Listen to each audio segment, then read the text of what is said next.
நான் சமைச்சு நானே சாப்பிட்டு சூப்பராக இருக்குன்னு சொல்கிறது நான் மட்டும்தான். சூப்பராக சமைக்கும் போது கொஞ்சம் அன்பையும் சேர்த்து சமைங்களேன். சமையல் சிம்பிளாக பண்ணால் கூட ரொம்ப டேஸ்ட்டாக இருக்கும். இன்றைக்கி தேங்காய் பால் சாதம் ரொம்ப சிம்பிளாக பண்ணியிருந்தேன். ஆனால் டேஸ்ட்டு சூப்பராக வந்துச்சு.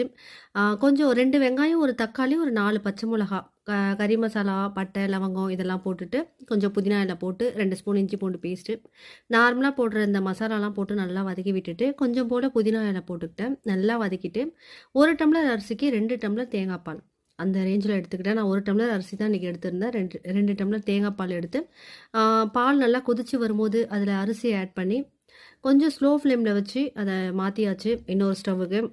அதுக்கு சூப்பராக ஒரு சிக்கன் குழம்பு வைக்கலான்னு சொல்லிட்டு தான் ரெடி பண்ணிகிட்ருக்கேன். இந்த சிக்கன் குழம்பு கடைசியாக ஒரு சதி வேலை பண்ணிச்சு, கரண்ட்டு போயிடுச்சுங்க.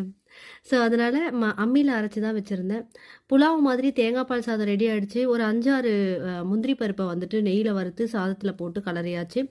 மசாலாவும் அரைச்சிட்டு வந்துடும் சிக்கன் குழம்புக்கு. இன்றைக்கி பார்த்தீங்கன்னா சிக்கன் குழம்பு போட்டு அந்த குழம்பு அதில் ஊற்றி சும்மா அப்படியே சாப்பிட்டா எம்மையாக இருக்கும்.